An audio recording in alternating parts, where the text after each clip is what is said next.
नमस्कार। तो आज है 16 जुलाई और अमेरिका ईरान युद्ध लगातार बढ़ता चला जा रहा है और एक के बाद एक हमले एक दूसरे पर होते चले जा रहे हैं। आज कुछ खबरों के साथ, तमाम अपडेट्स के साथ मैं हाजिर हूं नीलू, और आपको दो चार खबरें ऐसी हैं जो बताना जरूरी है कि क्या वहां पर स्थिति बनी हुई है। इसमें बात आज गजा की भी होगी, ईरान ने जो हमले अमेरिका पर किए हैं उसकी भी होगी, अमेरिका ने जो हमले ईरान पर किए हैं उस पर भी बातचीत होगी, और साथ ही साथ चाबहार बंदरगाह को किस तरह से निशाना बनाया गया है, जो भारत के लिहाज से भी ये खबर सही नहीं है। आज बात इस पर भी होगी।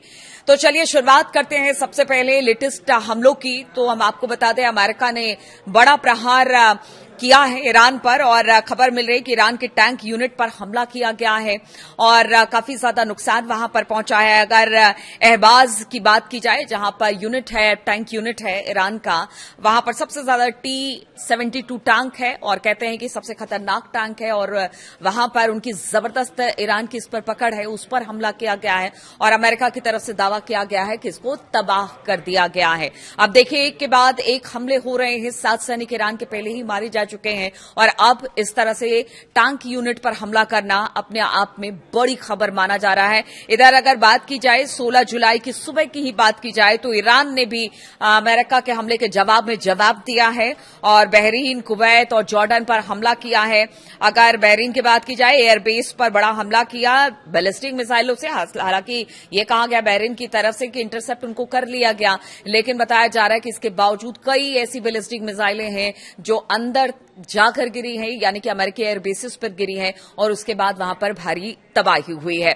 चाबहार की भी बात करेंगे, लेकिन उससे पहले गजा की बात कर लेते हैं। तो गजा पर भी एक बार फिर से हमले शुरू हो गए हैं। देखिए, सीज फायर हुआ था, लेकिन अब ऐसा नहीं लग रहा है कि वहां पर किसी तरह का सीज फायर है, क्योंकि नेतन्याहू है कि वो चुपचाप बैठने वालों में से है नहीं, लगातार हमले कर रहे हैं। गजा पर हमले भीषण होते चले जा रहे हैं पिछले कुछ दिनों में। गजा पर पिछले 2 दिन में इजरायली हमलों में हमास के 2 सैन्य कमांडर समेत कम से कम 12 लोगों की मौत की खबर है। स्थानीय स्वास्थ्य अधिकारियों की माने तो बुधवार को यह जानकारी दी गई। हमास के साथ महीनों पहले हुए संघर्ष विराम के बावजूद भी वहां पर हमले लगातार जारी हैं। स्थिति ऐसी है कि अब तो कोई एक घर भी नहीं बचा कि जिसका एड्रेस आप पता कर ले कि यहां पे कोई घर बचा है। स्थिति बहुत ही खराब है। अल-अक्सा अस्पताल के अधिकारियों ने बताया कि बुधवार को हुए हमले में एक ही परिवार के 3 लोगों की मौत हो गई है।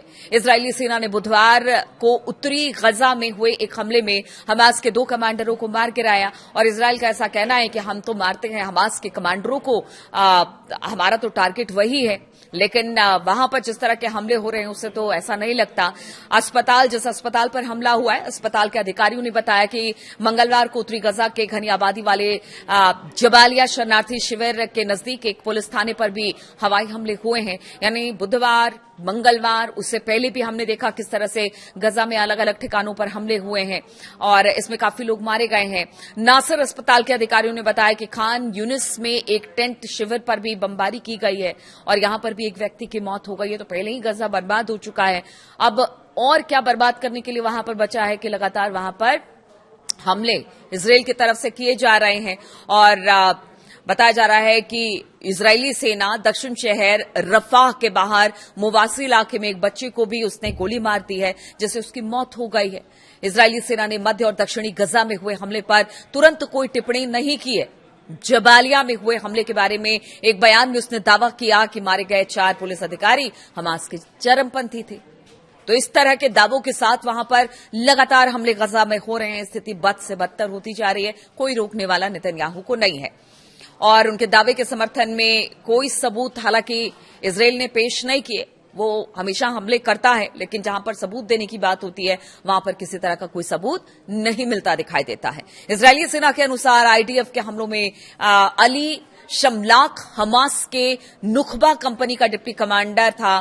बताया जा रहा है कि उसको मारने का दावा किया गया है और कहा गया है कि वो आतंकवादियों की ट्रेनिंग दिया करता था जो इजरायली नागरिक और सैनिकों पर हमले की योजना बनाते थे।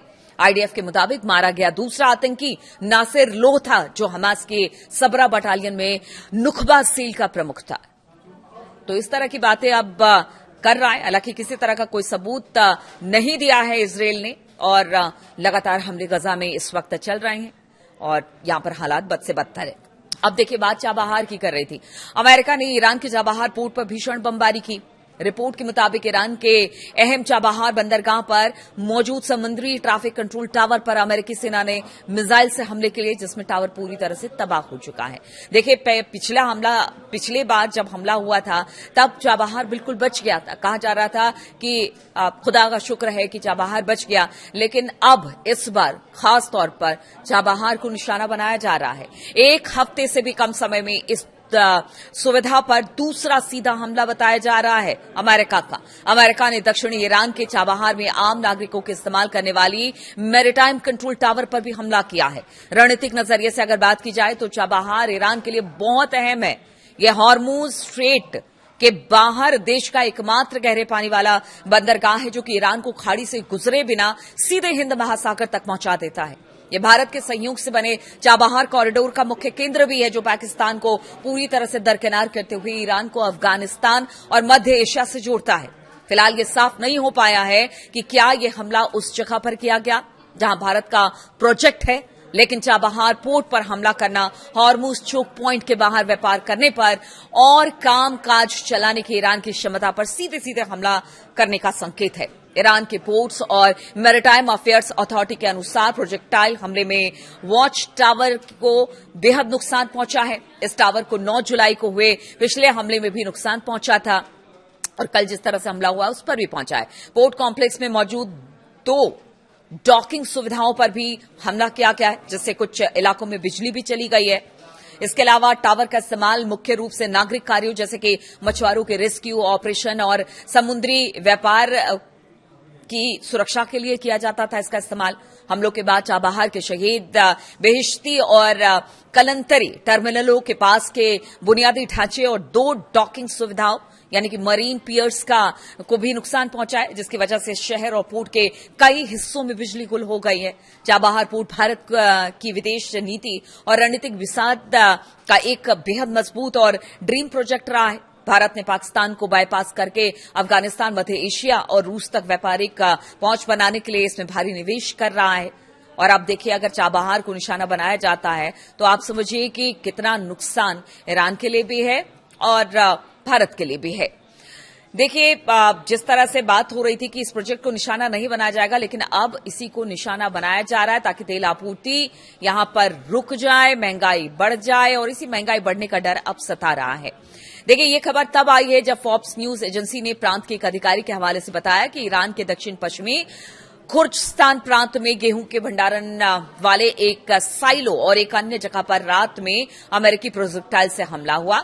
आपको बता दें कि स्ट्रेट ऑफ हॉर्मुज को लेकर अमेरिका ईरान के बीच तनाव लगातार बढ़ता चला जा रहा है। इस्लामाबाद शांति वार्ता को खत्म करने की घोषणा कर दी है और अब आप समझिए कि अगर यहां से जिस तरह से पहले ही ट्रंप की अगर बात की जाए, कल मैंने बताया ही था कि उन्होंने कहा ही था कि देखिए अब उनके बेसिक इंफ्रास्ट्रक्चर पर हमला किया जाएगा, उनके पावर प्लांट्स को, उनके पुलों को, उनकी सड़कों को, उनके भंडारण को और अगर चाबहार के टावर को, क्योंकि वहां पर बहुत इसका काम लिया जाता है। अगर इन सब चीजों पर अगर हमला होता है तो आप समझिए कितना नुकसान ईरान को होगा। और इधर ईरान भी लगातार हमले कर रहा है, अमेरिका के अलग अलग ठिकानों को वो लगातार टारगेट कर रहा है। हॉर्मुज में अभी भी संकट बरकरार है। अब तो ये कह दिया गया है कि यहां पर किसी का भी जहाज हो उसे नहीं जाने दिया जाएगा, चाहे दोस्त हो दुश्मन हो, किसी का जहाज यहां से निकलने नहीं दिया जाएगा। उस पर अगर अमेरिका के नाकेबंदी की बात की जाए तो जबरदस्त तरीके से पूरी नाकेबंदी ईरान के जहाजों को वहां से न गुजरने को लेकर अमेरिका ने शुरू कर दिया है। यानी स्थिति अब यहां से बहुत ही खराब होती चली जा रही है। अब यहां पर किसी तरह का फिलहाल तो कोई शांति यहां पर स्थिति बनती दिखाई नहीं दे रही है, क्योंकि दोनों एक दूसरे पर हमला कर रहे हैं। और खबर तो ये भी आ रही है कि देखिए ग्राउंड हमला शायद अमेरिका कर सकता है, लेकिन इसकी पॉसिबिलिटीज थोड़ी कम है, क्योंकि अमेरिका कभी नहीं चाहेगा कि ईरान में फौज उतार कर वो कोई बड़ा रिस्क ले। लेकिन जिस तरह से ईरान के फौजी ठिकानों पर, तेहरान के आसपास के इलाकों में उनके टैंक, उनके सैनिकों यानी ईरान के सैनिकों पर अगर अमेरिका हमला कर रहा है तो उसके क्या मायने निकलते हैं, ये भी समझने वाली बात होगी। क्या अब धीरे धीरे इन सब जगहों को टारगेट करके अमेरिका किसी तरह से अंदर घुसने की कोशिश कर रहा है? साथ ही साथ उनके न्यूक्लियर प्लांट हो या फिर तेल प्लांट हो या फिर जहां पर सबसे ज्यादा उत्पादन तेल का होता है या तेल के कुएं हैं, उन सब जगहों को अमेरिका टारगेट कर रहा है।